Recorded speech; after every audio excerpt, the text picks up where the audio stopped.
नमस्कार साथियों। आज की इस ऑनलाइन ट्रेनिंग सुरक्षित इंटरनेट उपयोग एवं साइबर सेफ्टी में आपका स्वागत है।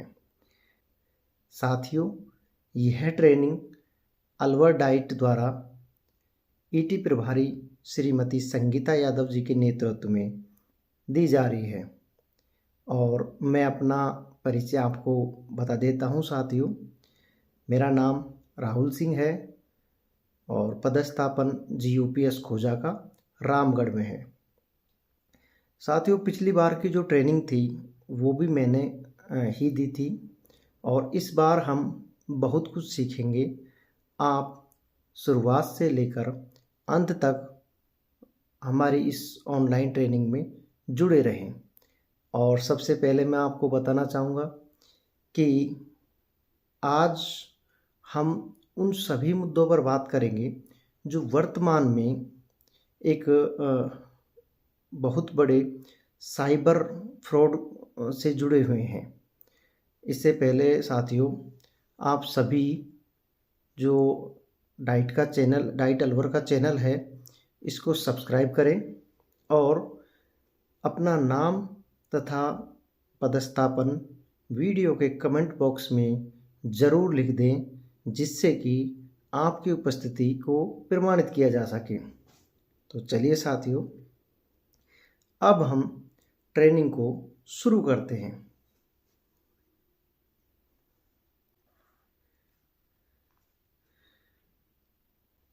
जैसा कि हम सभी जानते हैं कि इंटरनेट एक वैश्विक नेटवर्क है जो दुनिया भर के कंप्यूटरों को आपस में जोड़ता है। इसके माध्यम से हम जानकारी, वीडियो, ईमेल, सोशल मीडिया और ऑनलाइन सेवाओं का उपयोग करते हैं।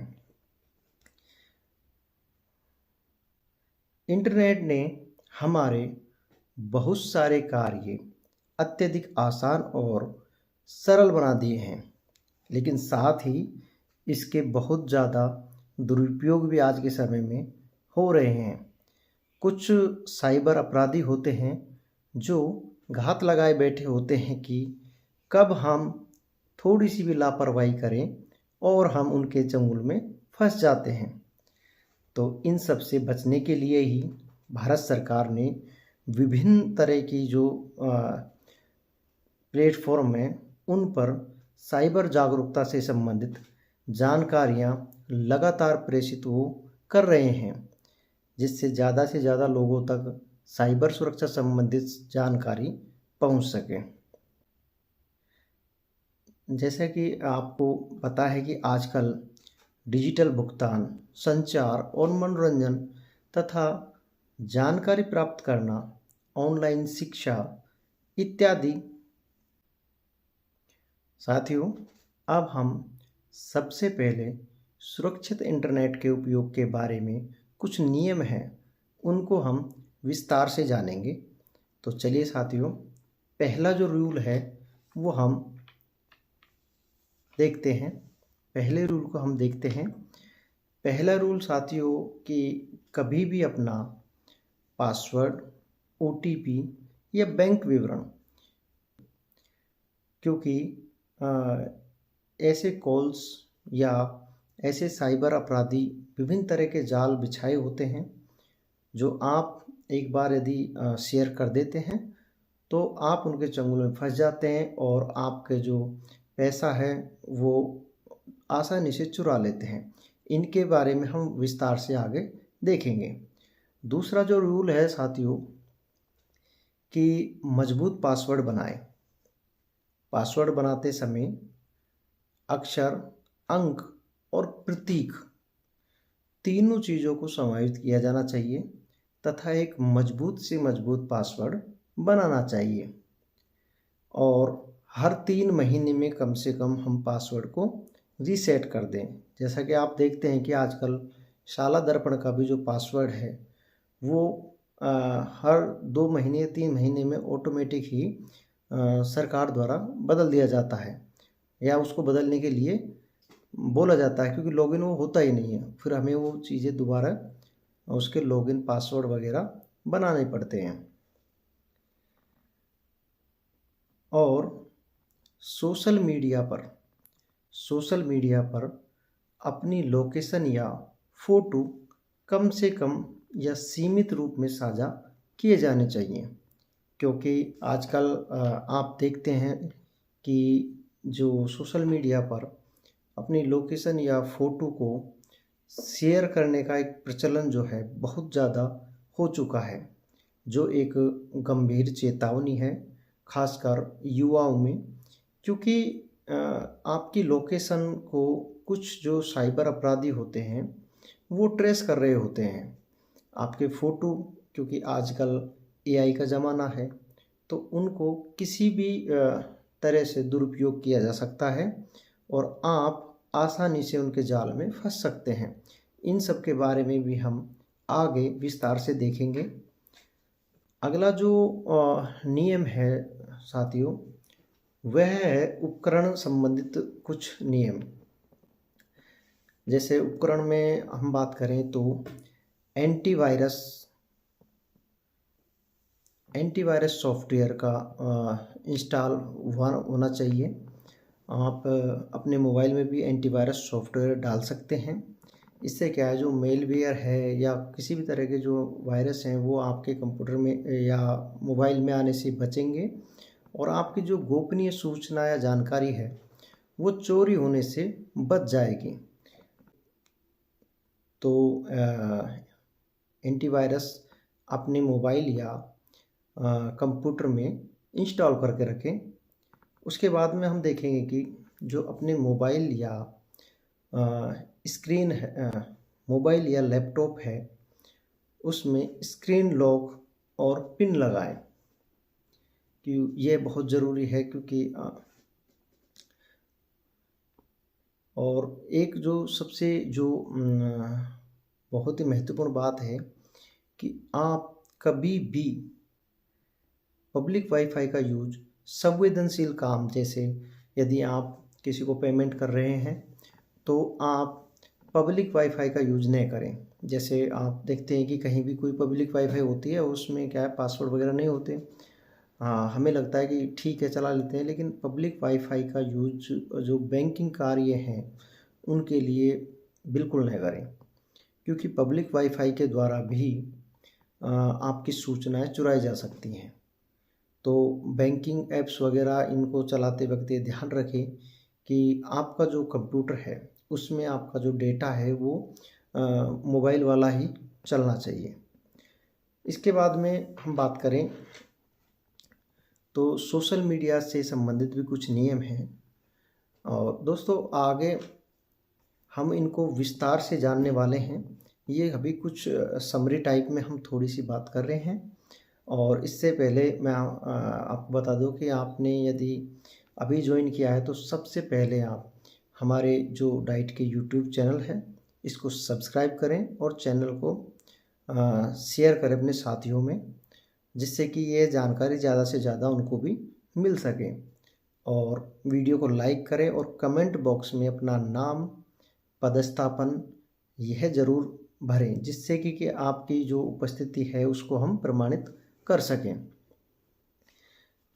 तो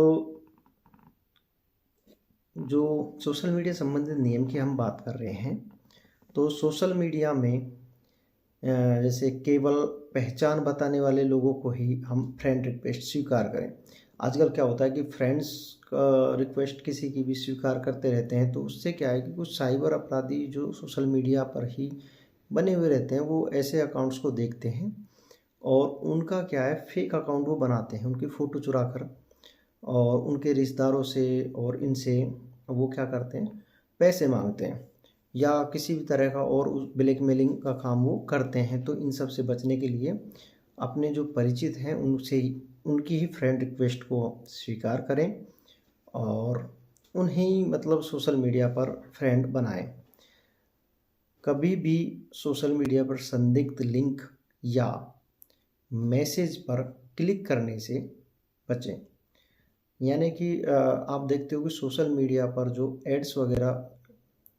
एड्स हैं जो बहुत आते हैं, तो और उनमें लिंक वगैरह जो होती हैं उन पे आप क्लिक नहीं करें, क्योंकि वो सीधे स्पैम होते हैं और उनसे आपकी जो जानकारी है या मोबाइल का एक्सेस है जो उनके पास जा सकता है। सोशल मीडिया जो ऐप्स हैं उनको आवश्यकता से अधिक अनुमति न दें। हम बताएंगे कि किस तरह से जो अनुमति है आप उसको जो परमिशन है उसको आप कंट्रोल कर सकते हैं। और आप यह आज सुनिश्चित कर लेना बाद में जैसे ही ट्रेनिंग ख़त्म हो कि आपने कहीं जो ऐप्स को ज़्यादा जिन ऐप्स को जिस परमिशन की ज़रूरत ही नहीं है वो नहीं दे रखी हो। क्योंकि आपको पता है कि परमिशन देते ही जो आपका डाटा है, यदि आपने फ़ोटोज़ और वीडियोज़ की परमिशन दी तो आपके फ़ोन में जितने भी फ़ोटो और वीडियो होते हैं उनको वो आसानी से जो ऐप्स है उसके जो एडमिन है वो एक्सेस कर सकते हैं। तो आप ये सुनिश्चित कर लें कि कोई थर्ड पार्टी ऐप है जिसको आपने ज़्यादा एक्सेस न दिया हो, ज़्यादा परमिशंस नहीं दी हो। और परमिशंस के बारे में भी मैं बताऊंगा कि हम परमिशन कहाँ चेक कर सकते हैं और उनको कैसे हम सीमित कर सकते हैं।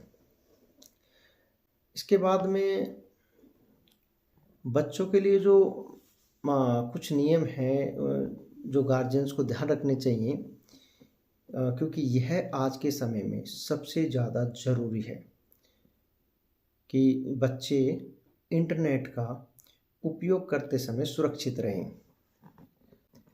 सबसे पहले तो पेरेंटल जो कंट्रोल है उसका प्रयोग करें। पेरेंटल कंट्रोल का प्रयोग कैसे होगा मैं आपको बताऊंगा कि प्ले स्टोर में और भी कहीं जहां पेरेंटल जो कंट्रोल है वो लगा सकते हैं, वो उसके बारे में हम आज चर्चा करेंगे। दूसरा, बच्चों से खुलकर ऑनलाइन जो गतिविधियां आजकल जो स्कैम चल रहे हैं उनके बारे में चर्चा करें। क्योंकि कई बार हम होते हैं कि हमें लगता है कि हमारे बच्चे इंटरनेट का सही उपयोग करते हैं, लेकिन कई बार वो क्या है कि वो साइबर अपराधियों के चंगुल में फंस जाते हैं और उसमें क्या है कि बच्चों को मानसिक रूप से बहुत कुछ झेलना पड़ता है। कभी कभी बच्चे क्या है सुसाइड की नौबत भी बच्चों को आ जाती है। तो उसके बारे में हम विस्तार से चर्चा करेंगे कि किस तरह की जो जानकारियाँ हमको बच्चों को देनी चाहिए, उन्हें सिखाएं और उन्हें यह भी बताएं कि किसी भी अजनबी से चैट न करें। क्योंकि सोशल मीडिया पर आजकल जो पहले ही हमने बताया कि जो अनजान व्यक्तियों को फ्रेंड रिक्वेस्ट वगैरह स्वीकार न करें, क्योंकि हमें पता नहीं है कि कौन व्यक्ति किस इंटेंशन से सोशल मीडिया पर आया हुआ है। इसके बाद में कुछ डिजिटल एटिकेट्स हैं जो हमें अपनाने चाहिए कि इंटरनेट पर दूसरों के प्रति सम्मानजनक व्यवहार करना चाहिए। किसी की निजी जानकारी या फोटो को हमें वायरल करने से बचना चाहिए। किसी की निजी जानकारी या फोटो को वायरल नहीं करना चाहिए या उनकी बिना अनुमति के शेयर न करें। और सबसे जो महत्वपूर्ण बात है कि ऑनलाइन जो विवाद हैं उनसे हमें बचना चाहिए। कई बार होता है कि इंटरनेट पर ही हम जो कमेंट्स में या उनमें झगड़ने लग जाते हैं, वो एक बहुत ही गलत बात है, या किसी को भला बुरा कहने लगते हैं, क्योंकि इसके भी नियम हैं और इसके नियमों के तहत भी कानूनी कार्रवाई हो सकती है। तो आप इन चीज़ों से बचें। और सबसे जो मेन बात मैं आपको बताता हूँ कि किसी भी जानकारी का यदि स्रोत की पुष्टि आपने नहीं की है, यानी कि वो सही है या गलत है, तो उसको प्रसारित करने से बचें। क्योंकि होता आजकल ऐसा है कि व्हाट्सएप पे या फेसबुक पे कोई भी जानकारी आती है तो उसे हम ज़्यादा से ज़्यादा शेयर करते हैं, उसकी पुष्टि नहीं करते कि वो जानकारी सही है, किस स्रोत से आई है, या मतलब वो सही भी है या नहीं है। तो हमें पहले उसको अच्छी तरह से जांच लेना चाहिए, उसके बाद में उसके बारे में उसको प्रसारित करें या शेयर करें किसी से भी। उसके बाद में मैं यही कहना चाहूँगा आपसे एक बात कि साथियों, इंटरनेट है जो अवसरों का सागर है, परंतु सावधानी भी ज़रूरी है, परंतु सावधानी भी आवश्यक है। और एक इसके उस पे एक थीम भी है कि थिंक बिफोर यू क्लिक, क्योंकि किसी भी उसको क्लिक करने से पहले उसके बारे में अच्छी तरह सोचें। आगे मैं आपको बताऊंगा कि फ़िशिंग वगैरह के बारे में किस तरह के जो स्कैम हैं वो चल रहे हैं और आपके पास आते होंगे, ये निश्चित है, क्योंकि ये अब सब जगह आते रहते हैं मेल्स वगैरह, लेकिन उन पर किस प्रकार की सावधानी से हम उनमें बच सकते हैं। साथियों, सबसे पहले हम एक जानेंगे कि यदि हमारे डाटा चोरी हो जाता है या कोई हमारे जो अकाउंट्स है उसको लॉगिन करता है, तो वो किस तरह हम बच सकते हैं। उसके लिए आता है एक सबसे पहला जो सावधानी है वो है टू फैक्टर ऑथेंटिकेशन की। टू फैक्टर ऑथेंटिकेशन को ऑन रखना।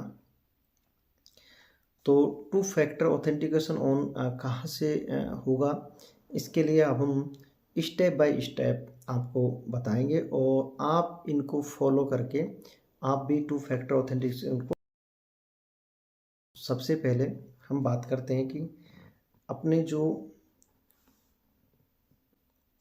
तो सबसे पहले गूगल अकाउंट पर क्लिक करें। अपनी अब इसमें जो राइट साइड में ऊपर कॉर्नर में जो अपना गूगल अकाउंट वाला आइकन जो दिख रहा है उस पर क्लिक करें।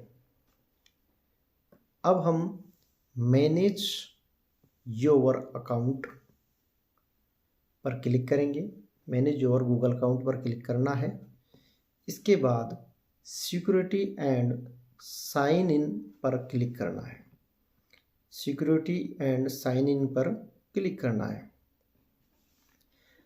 अब इसमें टू स्टेप वेरिफिकेशन पर क्लिक करेंगे और यदि आपको कोई भी किसी भी तरह की समस्या आती है इन चीज़ों में, तो आप कमेंट बॉक्स में प्रश्न पूछ सकते हैं जिसका उत्तर मैं दे दूंगा आपको।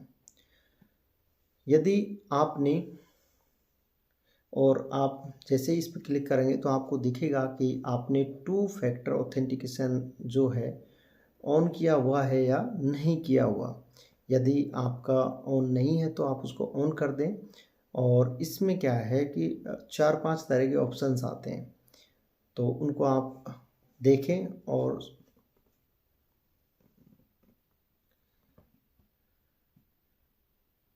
क्योंकि यह जो स्टेप है वो सेकंड स्टेप होता है, इसमें आप पास की एंड सिक्योरिटी की भी सेट कर सकते हैं कि उसको जब आप लगाओगे तो ही आपका अकाउंट ओपन होगा।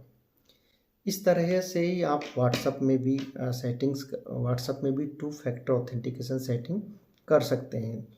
तो चलिए व्हाट्सएप में हम देखते हैं कि जो अकाउंट है, अकाउंट पर क्लिक करेंगे।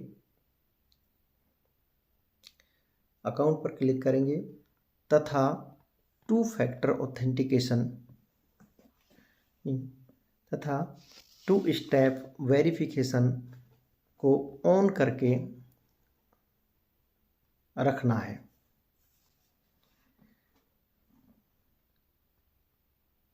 तथा देखेंगे कि जो टू स्टेप वेरिफिकेशन है वो ऑन है या नहीं। यदि वो ऑन नहीं है तो उसको ऑन कर लें।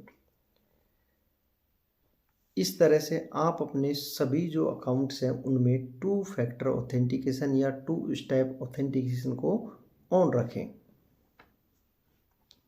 और ख़ासकर जैसे पेमेंट्स वाले ऐप हैं, फ़ोन पे, गूगल पे, जो भी ऐप्स हैं उनमें सभी में आप टू स्टेप वेरिफिकेशन को ऑन रखें, जिससे क्या है कि साइबर जो अटैक्स हैं उनसे हम बच सकते हैं। आइए अब हम कुछ महत्वपूर्ण जो साइबर अपराध हैं उनके बारे में जानते हैं और उनके बारे में हम विस्तार से बात करते हैं। सबसे पहले हम बात करेंगे फ़िशिंग की। तो फ़िशिंग के बारे में साथियों, फ़िशिंग एक प्रकार से एक धोखा होता है जो किसी विश्वसनीय संस्था या व्यक्ति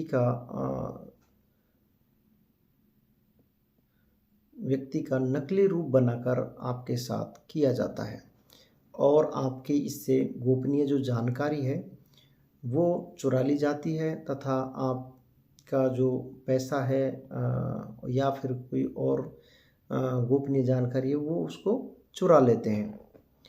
या फिर इसमें ये ऐसा भी करते हैं कि जो मैलवेयर सॉफ्टवेयर्स हैं उनको इंस्टॉल कर देते हैं, जिससे जो आपकी जो जानकारी है वो अपने आप उनके पास स्वतः ही पहुंच जाती है। तो इसमें हम सबसे पहले बात करेंगे कि ये कई प्रकार की फ़िशिंग्स होती हैं। तो सबसे पहला जो फ़िशिंग है वो है ईमेल फ़िशिंग। तो साथियों, तो सबसे पहले हम बात करते हैं मेल फ़िशिंग की। जैसा कि आपको एक मेल दिखाई दे रही है और आपको दिख रहा है कि इसमें जो ये एक फ़िशिंग मेल है, लेकिन इसमें योर बैंक की जगह कोई जो बैंक है उसका नाम आएगा, जो आपका जो कोई बैंक अकाउंट होगा। जैसे मान लो SBI के नाम से आ सकती है, HDFC से, किसी भी बैंक के नाम से वो आ सकती है इस तरह के। और ऊपर जो लिखा हुआ है वो ही फ़िशिंग मेल की पहचान है कि शुरुआत में जैसे आपको दिख रहा होगा ये योर बैंक और ख़ास @hello.org इन, ये आपका बैंक नहीं है। इसको सबसे पहले आप ऊपर वाली लिंक पे देखें।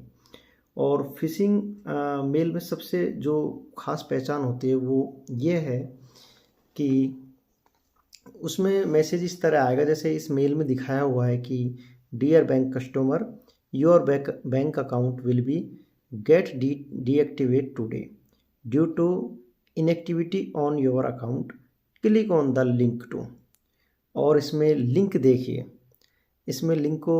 लिंक जो है वो, पहली बात तो लिंक को आप ध्यान से देखेंगे तो देखेंगे कि ये कोई बैंक की लिंक को आप ध्यान से देखेंगे तो पाएंगे कि ये कोई बैंक की जो लिंक है वो है नहीं। इसमें देखिए जैसे https www खास enterprises.in, मतलब कुछ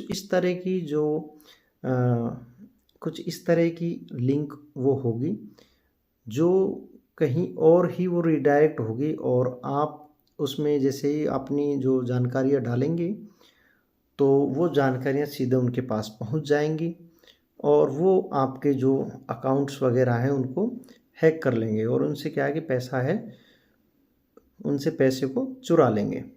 तो आपको इस तरह की जो मेल्स हैं उन पर बहुत ही सावधानी से देखना है और क्लिक नहीं करना है, क्योंकि अर्जेंटली वाली मेल्स कभी भी बैंक नहीं भेजते हैं और उनमें इस तरह की लिंक भी वो नहीं देते हैं। खासकर आप इस तरह के जो फ़िशिंग मेल्स हैं उनसे बचने के लिए क्या कर सकते हैं कि सबसे पहले तो उसके जो URL है, जैसा कि हमने शुरू में जो एड्रेस पढ़ा था, उसको अच्छे से जांच लें।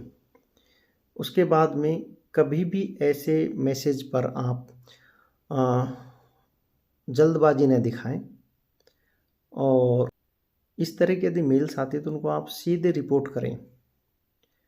और उनको रिपोर्ट आप लॉ एनफोर्समेंट एजेंसीज को, यदि आप किसी उसका शिकार बन जाते हैं तो आपके साथ यदि कोई ठगी हो जाती है तो आप उनको सीधा उनको जो लॉ एनफोर्समेंट एजेंसी है उनको आप शिकायत करें। इसके बाद में वेरीफाई द ईमेल आईडी और email address too generic recipients, जैसे लुक टाइप एरर, यानी कि इस तरह की मेल्स में आप अगर देखोगे गौर कर तो पाएंगे कि इसमें टाइप एरर बहुत होते हैं। जैसे अकाउंट में ओ की जगह 0 होगा, ईमेल में जो होगा वो ईमेल में जैसे AIL होता है, लेकिन उसमें ए के बाद में जो आई है उसकी जगह 1 होगा। डिपॉजिट होगा, पासवर्ड होगा, इस तरह के जो इनमें जैसे एरर है कि ओ की जगह 0 होगा, आई की जगह 1 होगा, इस तरह के एरर उनमें होते हैं।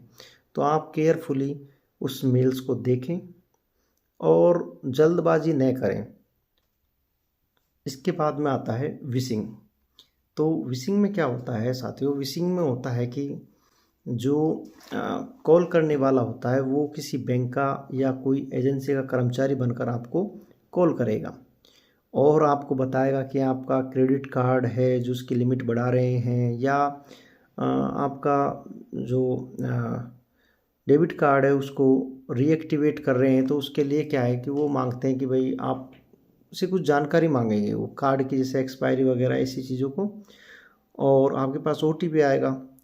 तो आप यदि उन्हें बैंक का कर्मचारी समझकर उनको OTP बता देते हैं तो आपके साथ कोई भी ठगी हो सकती है। तो इस तरह की कॉल्स को पहचाने कि कभी भी इसका एक सीधा सा फंडा है कि कभी भी आप ये निश्चित मान लें कि जो बैंक वाले कर्मचारी हैं वो कभी भी आपसे OTP, CVV इस तरह की जो जानकारी वो कभी नहीं मांगते हैं, और आप किसी भी अननोन व्यक्ति को इस तरह की जानकारी न दें। भी कॉल को जो अपन जानकारी देने से पहले एक बार बैंक में ज़रूर कंफर्म करें कि वहाँ से कॉल आया या नहीं आया। आप सीधे कॉल पर किसी भी प्रकार की जानकारी न देवें।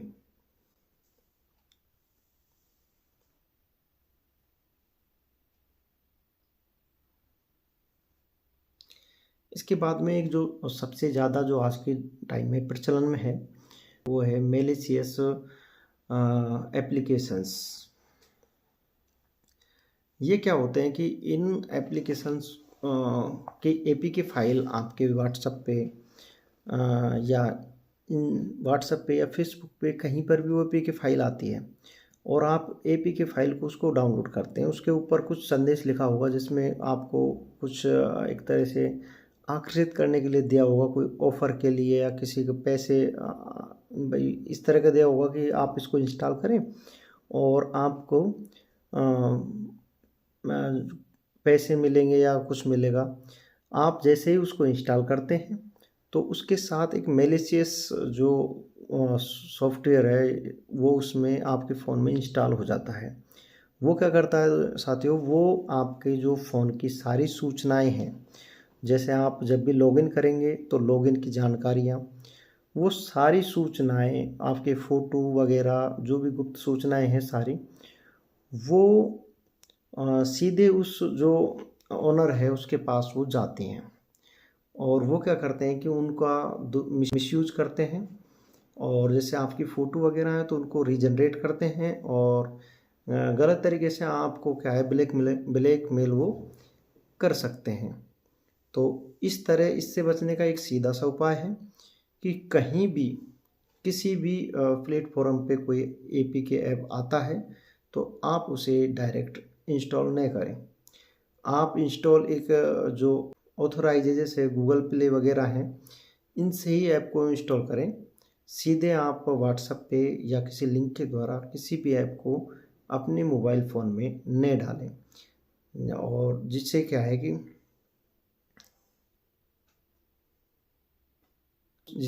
कि आप जो साइबर जो अपराध है उससे, साइबर अपराध होने से बच सकते हैं। और इस तरह की जो ऐप्स आती हैं उनको एक बार आप गूगल जो प्ले स्टोर है उस पर सर्च करें, यदि वो वहाँ पर है तो आप प्ले स्टोर से ही उसको डालने का प्रयास करें। सीधे कभी भी जो है व्हाट्सएप पे, फेसबुक से कभी भी न डालें। हमेशा ये ध्यान रखें कि जो ऐप्स हैं वो हमेशा ट्रस्टेड जो प्लेटफॉर्म्स हैं उनसे ही डाउनलोड करें और उनसे ही इंस्टॉल करें। अब बात करते हैं हम जो सोशल मीडिया के द्वारा जो फ्रॉड्स होते हैं उसमें ऐसे कुछ फ्रॉड्स होते हैं कि जैसे आपके जो अकाउंट हैं उनको अ, उनके जैसे हूबहू अकाउंट वो बना लेते हैं।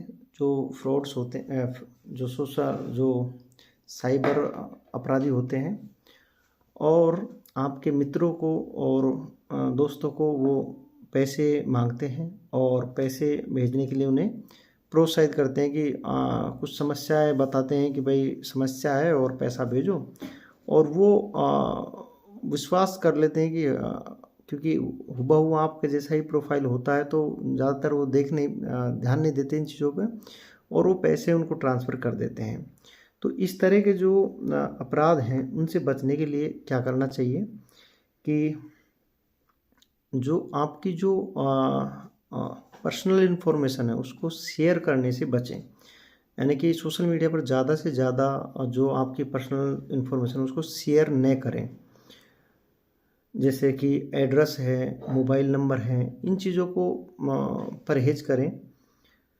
दूसरा क्या है कि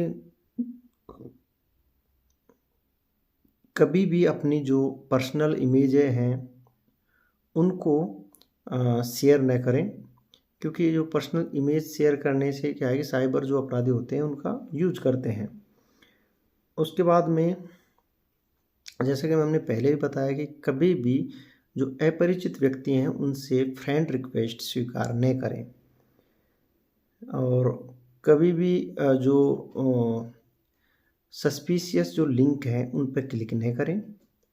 जो जैसे पासवर्ड वगैरह होते हैं वो किसी से भी शेयर ना करें।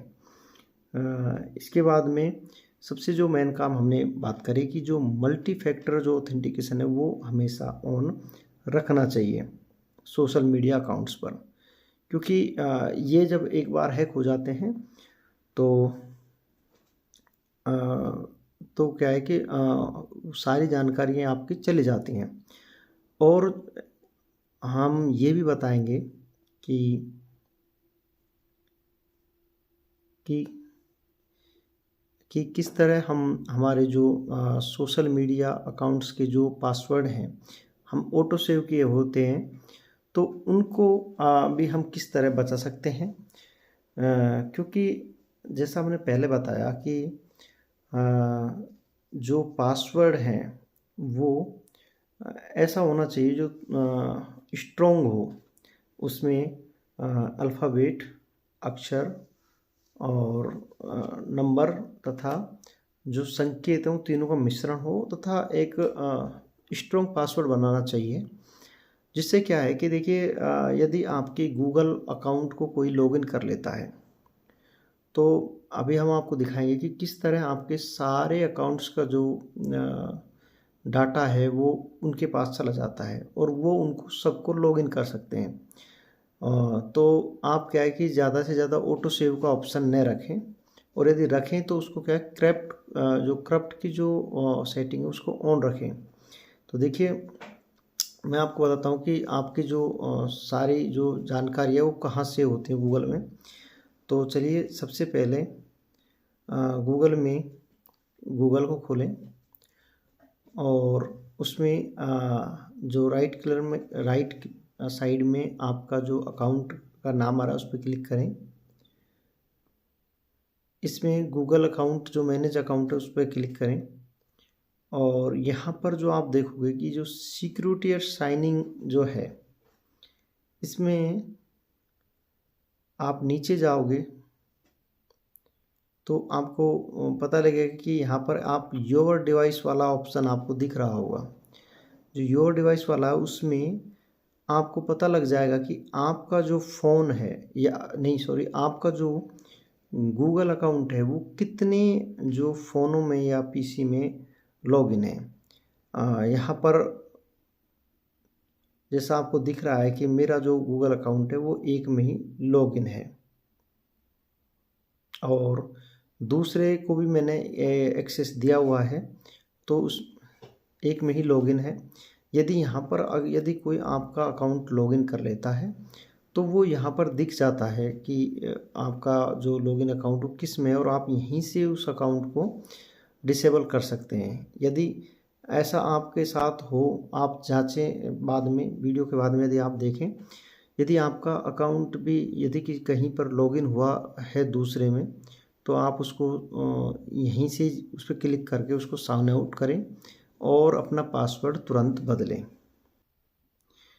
और यहीं पर आपको पासवर्ड मैनेजर में आपके पासवर्ड भी दिख जाएंगे कि आपने कौन कौन से जो पासवर्ड है वो सेव किए हुए हैं। सबसे पहले आप इस डाइट के चैनल को सब्सक्राइब कर लें और अपना नाम तथा पदस्थापन वीडियो के कमेंट बॉक्स में डाल दें, जिससे कि आपकी उपस्थिति प्रमाणित हो सके। और आजकल क्या है कि जो साइबर अपराधी हैं वो वरिष्ठ जो नागरिक हैं उनको भी क्या है जो ज़्यादा से ज़्यादा अपने निशाने पर लेते हैं और उनसे क्या है कि जो वित्तीय जो धोखाधड़ी है वो आसानी से करते हैं। क्योंकि जो आजकल जो वरिष्ठ नागरिक हैं जो एंड्रॉयड फ़ोन वगैरह या स्मार्टफोन चलाते हैं, तो उन्हें इतनी इनके बारे में जानकारी नहीं होती है और वो आसानी से इनके उसमें फंस जाते हैं। तो उन्हें किस तरह हम बचा सकते हैं, तो उसके बारे में भी कुछ टिप्स मैं आपको बताता हूँ। उसके बारे में मैं कुछ जो जानकारी है वो आपको देता हूँ। देखिए, जो धोखेबाज जो साइबर जो अपराधी होते हैं या धोखेबाज जो होते हैं वो वरिष्ठ नागरिकों को निशाना बनाते हैं, क्योंकि वे ऑनलाइन जो वित्तीय धोखाधड़ी के प्रति क्या है कि संवेदनशील होते हैं, यानी कि उन्हें आसानी से वो ठग पाते हैं। वरिष्ठ नागरिकों को ऑनलाइन रहते समय सावधानी बरतनी चाहिए। धोखेबाज पीड़ितों से उनकी जन्म तिथि, धोखेबाज क्या करते हैं, जो साइबर जो अपराधी होते हैं वो उनसे साइबर जो अपराधी हैं वो उनसे उनकी जन्म तिथि, पीड़ित हैं उनसे क्या है कि उनकी जन्म तिथि, क्रेडिट या debit card number, password, OTP आदि जैसी व्यक्तिगत संवेदनशील जो जानकारी होती है उनको लेकर उनके पैसे चुरा लेते हैं। धोखेबाज और भी इनका दूसरा जो इनका तरीका है वो इस तरह है कि ये कार्ड को नवीनीकरण करने, केवाईसी सत्यापन या मुफ्त उपहारों के ऑफर के जरिए वरिष्ठ नागरिकों का निशाना बनाते हैं। धोखेबाज बुजुर्गों के अकेलेपन का फ़ायदा उठाते हैं और उन्हें फर्जी रिश्तों के जरिए धोखा देते हैं। धोखेबाज जो होते हैं, जो साइबर अपराधी होते हैं, वो वरिष्ठ नागरिकों को निशाना बनाने के लिए फर्जी सोशल मीडिया अकाउंट भी बनाते हैं और उन्हें पैसे देने या बैंकिंग क्रेडेंशियल जो या ओटीपी या पिन साझा करने के लिए राजी कर लेते हैं और उनके साथ क्या करते हैं, वो ठगी कर लेते हैं। तो इनसे बचने के लिए जो उपाय हैं कि हमेशा क्या है कि सावधान रहें और कोई भी यदि व्यक्ति आपको कॉल करे कि मैं फला फला बैंक से बोल रहा हूँ और मुझे आपका कार्ड रिन्यू करना है या आपका कार्ड बंद हो रहा है जिसको चालू करना है, तो उसके लिए वो यदि जानकारी मांगता है तो उसको कोई भी जानकारी प्रदान नहीं करें, क्योंकि कभी भी कोई भी बैंक जो है वो किसी गोपनीय जो जानकारी है उसको नहीं मांगता है। कोई भी ओटीपी, सीवीवी इस तरह की जानकारी बैंक कभी भी नहीं मांगता है। इसके बाद में आता है कि जो कोई भी जो लिंक है वो आप क्लिक नहीं करें और अननोन सोर्स से कोई भी एप्लीकेशन अपने मोबाइल फ़ोन में नहीं डालें। इसके बाद में जो आजकल जो साइबर अपराधियों के जो निशाने पर सबसे ज़्यादा जो हैं वो हैं बच्चे। तो बच्चों को हम किस तरह बचा सकते हैं उसके बारे में हम जानेंगे। अब बच्चों के साथ मुख्य रूप से एक जो उत्पीड़न का प्रकार है वो है साइबर बुलिंग। देखिए, साइबर बुलिंग में क्या होता है कि ये एक प्रकार का उत्पीड़न है ऑनलाइन, जिसमें किसी अन्य व्यक्ति के बारे में नकारात्मक, हानिकारक, झूठी या अपमानजनक जो सामग्री भेजना, पोस्ट करना या साझा करना शामिल है। इसमें किसी अन्य व्यक्ति के बारे में व्यक्तिगत या निजी जानकारी साझा करना शामिल हो सकता है, जिससे शर्मिंदगी या अपमान हो सकता है। यानी कि बच्चों को क्या है, वो टारगेट करते हैं कि उनके बारे में, जैसे किसी को सोशल मीडिया पर तंज कसना, किसी को इस तरह की शर्मिंदगी महसूस कराना कि वो शायद इस तरह के ही हैं। इससे क्या है, बच्चे जो हैं वो कुंठित हो जाते हैं और उन अपराधियों के जाल में फंस जाते हैं। तो हमें इसके बारे में बच्चों को बेहतरीन तरीके से बताना चाहिए और हमें उन्हें जानकारी देनी चाहिए। इसके बाद में मैं बात करूं तो हम उन्हें किस तरह से इस जो साइबर बुलिंग है बचा सकते हैं इससे। तो उसके लिए जो कुछ सावधानियां हैं वो ये हैं कि सबसे पहले तो आपकी जो सोशल मीडिया जो प्राइवेसी है उसको जांचें, और उसमें आप जो पोस्ट वगैरह जो करते हैं, यानी कि जो बच्चे पोस्ट वगैरह करते हैं उनमें जो यदि जो प्राइवेसी में ओनली फैमिली या जो रिलेशन वाले हैं उनको ही ऑन रखें, बाकी को रिस्ट्रिक्ट कर दें। और अगला जो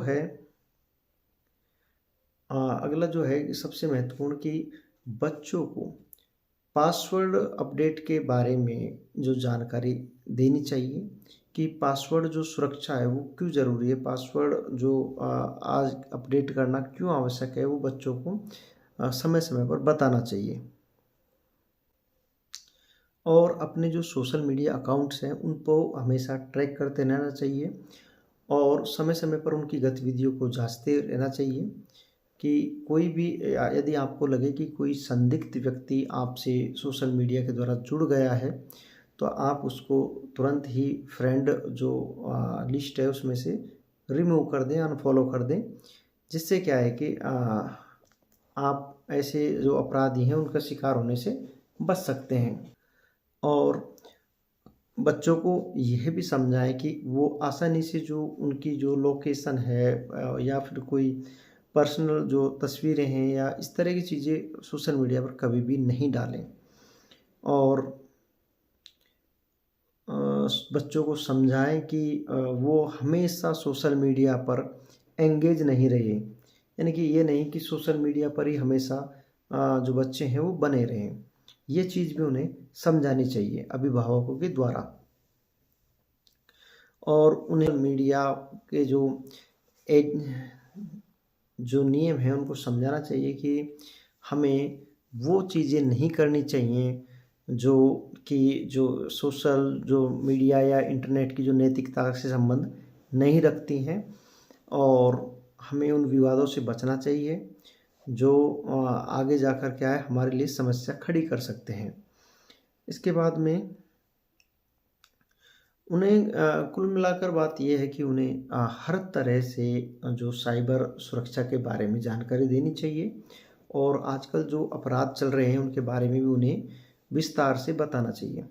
देखिए सबसे जो मेन जो अपराधी जो साइबर अपराधी होते हैं वो बच्चों को क्या है गेम के द्वारा अपने जाल में फंसाते हैं। जैसा कि दक्षिण में एक ब्लू व्हेल नाम से गेम चला था और भारत में उसको बैन कर दिया क्योंकि वो कुछ इस तरह के टास्क देते थे कि आखिर में बच्चे क्या है सुसाइड कर लेते थे।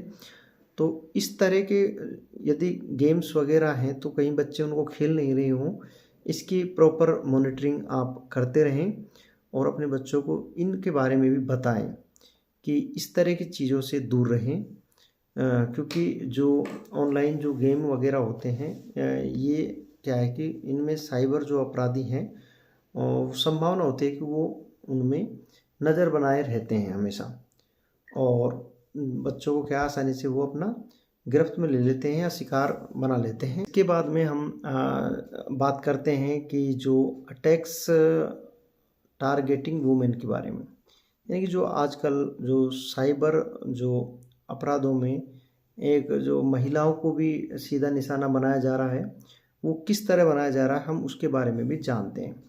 देखिए, एक शब्द होता है मॉर्फिंग। जो मॉर्फिंग शब्द होता है वो क्या होता है कि उसमें क्या करते हैं कि किसी की भी जो तस्वीर है, किसी महिला की तस्वीर है, उसको वो बदल देते हैं। यानी कि उस पे चेहरा तो महिला का ही रहता है, बाकी और बाकी शरीर को बदल देते हैं। यानी कि इसके जो मॉर्फिंग टूल्स को यूज में लेते हुए उस तस्वीर में वो चेंजेस करते हैं।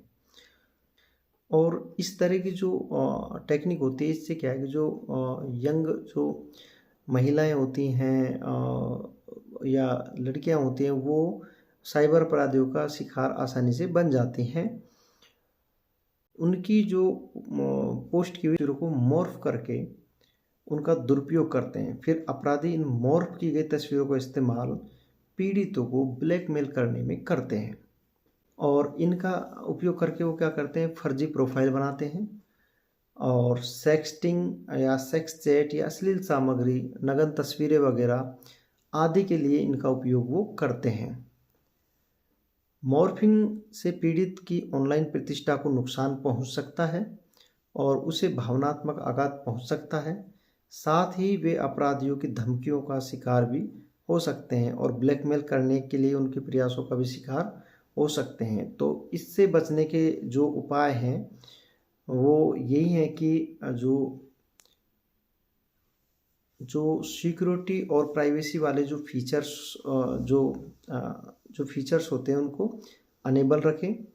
और नेवर यानी कि कभी भी अपनी जो पर्सनल इन्फॉर्मेशन है और पर्सनल जो जो तस्वीरें हैं उनको सोशल मीडिया पर पब्लिक नहीं करें। और यदि आप उनको पब्लिक भी करते हैं तो उसमें क्या है कि वाटरमार्क का यूज किया जाए। और हमेशा अपने जो अकाउंट्स हैं उन पर मल्टी फैक्टर ऑथेंटिकेशन वाली सेटिंग ऑन रखें और स्ट्रॉन्ग पासवर्ड सभी अकाउंट्स का रखना चाहिए। और यदि किसी के साथ इस प्रकार की घटना हो जाती है तो वो उसका स्क्रीनशॉट वो उसमें रखे हमेशा, स्क्रीनशॉट ले लें फ़ोन में, जिससे क्या है कि उसको रिपोर्ट करने के लिए हमें उसके जो एविडेंस वो मिल जाता है। अब हम जो पासवर्ड के बारे में कुछ बात करेंगे कि किस प्रकार हम एक स्ट्रॉन्ग पासवर्ड का यूज कर सकते हैं। देखिए, स्ट्रॉन्ग पासवर्ड में कम से कम 9 से लेकर और 12 तक के अंक होने चाहिए, तो वो स्ट्रॉन्ग पासवर्ड होता है। और उसमें उसमें क्या है कि जैसा कि पहले भी बताया कि अंक, अक्षर और यानी कि जो संकेत हैं उन तीनों को शामिल किया जाना चाहिए। तथा ये हमेशा ध्यान रखें कि कभी भी अपने पासवर्ड में date of birth, phone number या एड्रेस ऐसे कुछ भी नहीं डालना चाहिए। क्योंकि साथियों, एक चीज़ मैं आपको बता दूं कि यदि कोई साइबर अपराधी आपकी कोई जानकारी को या किसी पासवर्ड को चुरा लेता है तो वो उस पासवर्ड को आपके जो सभी अकाउंट्स हैं उन पर लगाएगा। तो इससे बचने का एक आसान तरीका यही है कि जो हमारे जितने भी अकाउंट्स हैं उन पर अलग अलग जो है वो पासवर्ड लगा होना चाहिए, जिससे कि हम उससे बच सकें। क्योंकि यदि हमारे एक पासवर्ड को चुरा भी लेता है तो वो और अकाउंट्स को हमारे को लॉगिन नहीं कर पाएगा। इसके बाद में वही फिर से कि मल्टी फैक्टर ऑथेंटिकेशन ऑन रखना चाहिए और रेगुलर जो है वो पासवर्ड चेंज करते रहना चाहिए।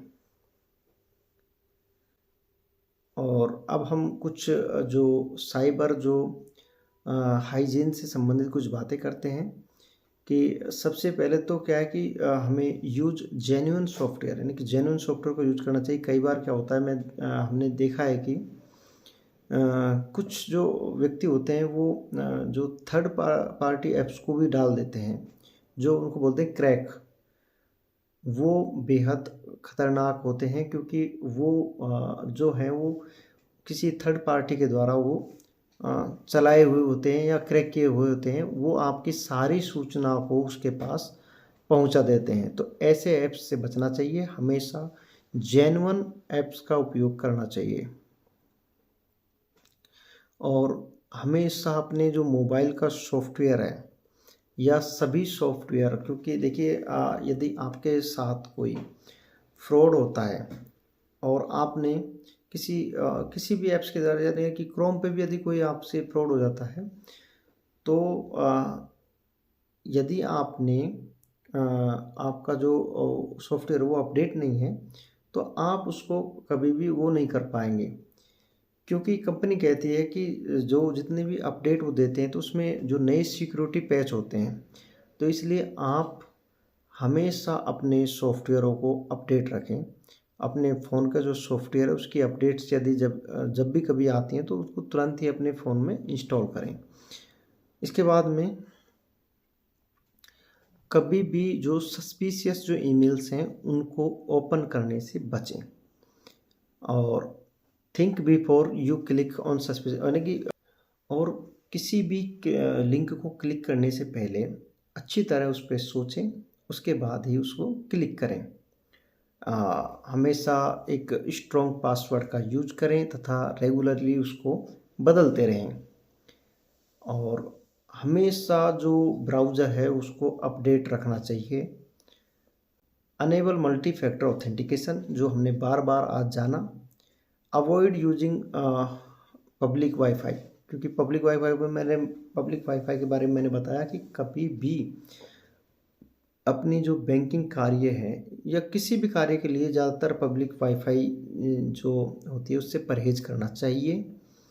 और हमेशा अपने जो डाटा है उसका बैकअप लेते रहना चाहिए, क्योंकि आपका यदि कोई सॉफ्टवेयर या पीसी में कोई वायरस या मेलिशियस डाल दिया जाता है तो वो आपके डाटा को क्रैक कर देगा और आपके पास कुछ भी नहीं बचेगा। इसलिए इस सब समस्या से बचने के लिए आपको रेगुलरली जो डाटा है वो अपडेट रखना चाहिए। और अब देखिए, आज हमने बहुत कुछ चीज़ें सीखी और जानी। अब मैं आपको बताता हूँ कि यदि आपके साथ कभी कोई ऐसा फ्रॉड हो जाता है तो आप सबसे पहले एक हेल्पलाइन नंबर है साइबर क्राइम वाला, उस पर आप डायल करें और अपनी शिकायत दर्ज कराएं। यदि उस पे भी आपकी शिकायत, मान लो फ़ोन एंगेज आता है, नहीं मिल पाती, तो एक वेबसाइट है, फ़ोन नंबर मैं आपको बता दूं, 1930, यानी कि 1930 पर जो है वो साइबर क्राइम का नंबर है। यदि आपके साथ कोई किसी भी तरह का फ्रॉड होता है तो आप अपना जो रिपोर्ट है वो वहाँ दर्ज करा सकते हैं ऑनलाइन। दूसरा जो है वो वेबसाइट है साइबर क्राइम की, कि www.cybercrime.gov.in, यानी कि इस पर भी अपनी जो शिकायत है वो दर्ज कर सकते हैं। और साथियों, एक जो भारत सरकार द्वारा एक पोर्टल चलाया हुआ है, संचार साथी पोर्टल। संचार साथी पोर्टल पर आप अपनी मोबाइल संबंधित सभी प्रकार की जानकारियां उपलब्ध हो जाती हैं। तो आज हमने बहुत सारे के जो साइबर अपराध उनके बारे में जाना। जैसे हमने फिशिंग के बारे में जाना, तो एसएमएस फिशिंग है, ऐप्स के द्वारा फिशिंग होती है, वॉइस कॉल्स के द्वारा फिशिंग होती है, या सोशल मीडिया के द्वारा भी फिशिंग होती है, सबके बारे में हमने जाना। और इसमें एक आइडेंटिटी थेफ्ट भी हमने जाना, कि किसी भी जो व्यक्ति के सोशल अकाउंट्स वगैरह से उसके पर्सनल इमेज चुराकर और हूबहू उसी के जैसा सोशल अकाउंट्स क्रिएट किया जाता है, जिसका नेम भी सेम होता है और फ़ोटो भी सेम होता है, प्रोफाइल वाला। और आपके परिचितों से और मिलने वालों से सभी से जो पैसे वगैरह मांगे जाते हैं और उनसे पैसों की ठगी कर ली जाती है आपके जो प्रोफाइल की बिहाफ पर। तो आप इस चीज़ को वो रखें कि हमेशा जो अपना जो सिक्योरिटी है वो स्ट्रॉन्ग रखें। और जो टू फैक्टर ऑथेंटिकेशन वाला या मल्टी फैक्टर ऑथेंटिकेशन वो हमेशा ऑन। हमने साइबर बुलिंग के बारे में भी जाना, कि किसी को भी टारगेट करना और भला बुरा कहना और उसको एक मतलब कुंठित करना, जो इसमें अपराध की श्रेणी में आता है साइबर बुलिंग। और मोबाइल साइबर अटैक्स के बारे में बता दूं आपको कि मोबाइल साइबर अटैक्स जो हैं वो data leakage, unsecure wifi, phishing attacks, इन सब से जो मोबाइल जो अटैक्स होते हैं। और एक डाटा के अनुसार जो अटैक्स होते हैं, हम क्या करते हैं कि देखिए, हम क्या करते हैं कि जो मोबाइल होता है उसमें कोई भी एंटीवायरस वगैरह नहीं डालते हैं, क्योंकि हमें लगता है कि जो ज़्यादा जो अटैक्स होते हैं साइबर वाले, वो होते हैं कंप्यूटर में। लेकिन आपकी जानकारी के लिए मैं बता दूं कि जो जो जितने भी साइबर अटैक्स होते हैं उनमें 81 साइबर अटैक्स होते हैं मोबाइल फ़ोन्स में, तथा 15% डेस्कटॉप में और बाकी अदर्स में होते हैं। ठीक है, तो यानी कि ये मान लो कि 50% ही डेस्कटॉप जो आपके कंप्यूटर होता है उसमें होता है, और 81% जो अटैक्स है, यानी कि रेट जो परसेंट है अटैक्स का, वो 81% है कम मोबाइल का। इसलिए मोबाइल में हमेशा एंटीवायरस इंस्टॉल रखें। देखिए, ब्राउज़र में आप किसी भी जो वेबसाइट उसको खोलें तो उसमें आप देख लें कि उसका जो HTTPS जो है उससे वो वेबसाइट शुरू हो। HTTPS, इसमें जो एस होता है वो होता है सिक्योर, यानी कि वो वेबसाइट सिक्योर है यदि उसमें HTTPS लगा हुआ है। यदि HTTP तक है तो वो वेबसाइट सिक्योर नहीं हुए। और उसमें क्या है कि यदि वो सिक्योर तो उसमें पैडलॉक का आइकन भी बना हुआ होगा। ब्राउज़र में समय समय पर अपनी जो कुकीज़ हैं उनको डिलीट करते रहना चाहिए। देखिए, एक वेबसाइट है जिस पे आप अपनी ऐप्स को स्कैन कर सकते हैं, उसका नाम है वायरस टोटल। उस पर आप अपनी ऐप्स को स्कैन कर सकते हैं और पता लगा सकते हैं कि उसमें कोई जो मेलवेयर वगैरह नहीं हो।